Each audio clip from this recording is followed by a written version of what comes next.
Media और Trump के तीखे बयानों पर कांग्रेस नेता गौरव गोगोई ने मोदी सरकार पर सीधा हमला बोला है। गौरव गोगोई का कहना है कि देश की विदेशी नीति अब ताकत नहीं बल्कि कमजोरी बन चुकी है और इसके लिए सीधे तौर पर प्रधानमंत्री मोदी, विदेश मंत्री एस जयशंकर और national security adviser Ajit Doval जिम्मेदार हैं। उन्होंने साफ साफ कहा है कि अगर देश की साख बचानी है तो विदेश मंत्री और नेशनल सिक्योरिटी एडवाइजर को तुरंत बदल देना चाहिए। क्या मोदी सरकार अपने ही किए दौरे की भारी कीमत चुका रही है? चलिए जानते हैं पूरी रिपोर्ट।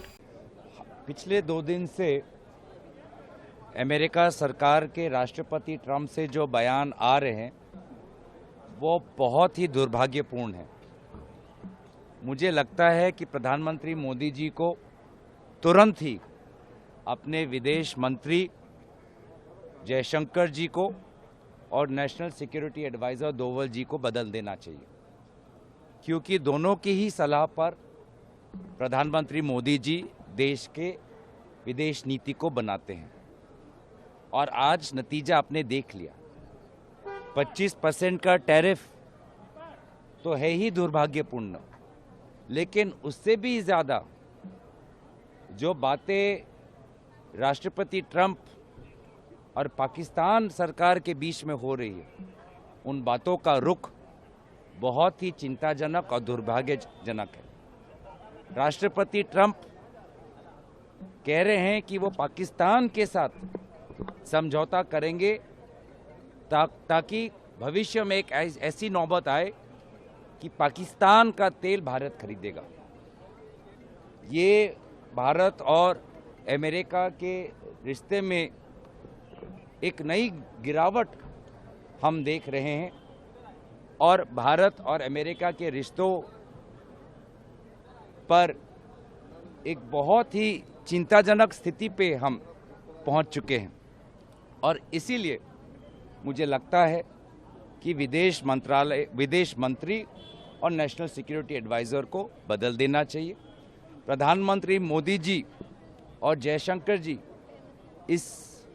इस साल की शुरुआत में अमेरिका गए थे, फरवरी में, अगर मुझे जहां तक अच्छी तरीके से याद है तो फरवरी में प्रधानमंत्री मोदी जी और विदेश मंत्री जयशंकर जी अमेरिका गए थे। उनका वो फरवरी का अमेरिका का भ्रमण पूरी तरीके से फेल हो चुका है, विफल हो चुका है। वो आज के हालात में हम देख रहे हैं जहां पर 25% का टैरिफ, पाकिस्तान और अमेरिका के बीच में बढ़ती हुई करीबी, अमेरिका का निवेश पाकिस्तान में, आसिफ मुनीर का विशेष दर्जा राष्ट्रपति ट्रंप के द्वारा, तो बहुत ही अफसोस की बात यह है कि अब विदेश नीति जो हमारी देश की ताकत थी, आज प्रधानमंत्री मोदी जी, जयशंकर जी और डोभाल जी की बातों को सुनकर बहुत ही कमज़ोर स्थिति में लेके आ चुके हैं। ये वही उदाहरण है, ये वही प्रक्रिया है जो ऑपरेशन सिंदूर के समय चला, जब एक भी देश ने पाकिस्तान का खंडन नहीं किया। खंडन आक्रमण, पहलगाम पे हुए आक्रमण का तो किया, लेकिन पाकिस्तान का खंडन हम किसी भी देश से औपचारिक रूप से निकाल नहीं पाए। बार बार हम विदेश मंत्रालय, विदेश मंत्री और विदेश नीति की विफलताओं का उदाहरण हम देख रहे हैं।